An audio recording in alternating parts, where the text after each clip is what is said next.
quite a typical Saturday at Australia's Perth airport. The media had a field day.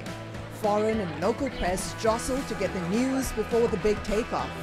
The first non-stop flight from Australia to Europe. Thank you very much. A historical route that would be one of the longest in the world. A milestone that not only displayed the technological might of a Boeing 787 long-haul aircraft, but this airline's determination to go the distance.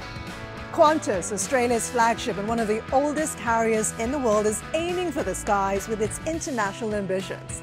In this episode of Managing Asia, I talked to CEO Alan Joyce.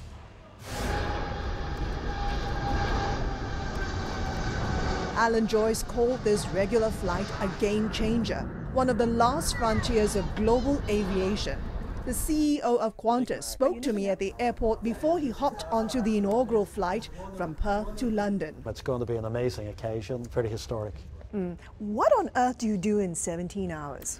Do you have to beef up your in-flight entertainment? Well, we do. We actually have, believe it or not, 1,600 hours of entertainment. So there's huge entertainment and there's a lot of meals. We'll have 3 different meals in that length of time that people will be served. So there's over 720 meals served on the aircraft during that period of that flight. So plenty to eat, plenty to drink and plenty to watch. So 5 echoes or something. 5 echoes. From what was once a 4-day flight with 7 stopovers to one giant hop.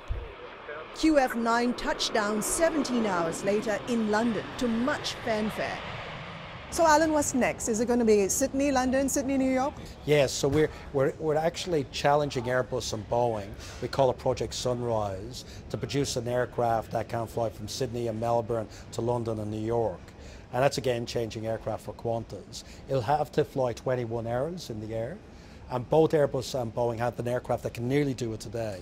The A350-1000 and the 777-8X. But you want something better? But we want to get, we're getting these 1%, little bits of improvement. And if by the end of the year we can get the aircraft there, we will then do a tendering process, and in 19, if it passes the business case, we'll put in an order. And I think by 2022, we'll be doing it if it passes those few hurdles. So Sydney, London next? Sydney, London, Melbourne, London, Brisbane, London potentially, Sydney, Melbourne to New York.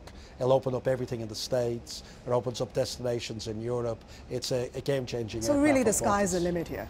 I think the network changes that new technology is giving us in Qantas is really benefiting us for the first time. And it's allowing us to do routes that we always wanted to do but never had the capability.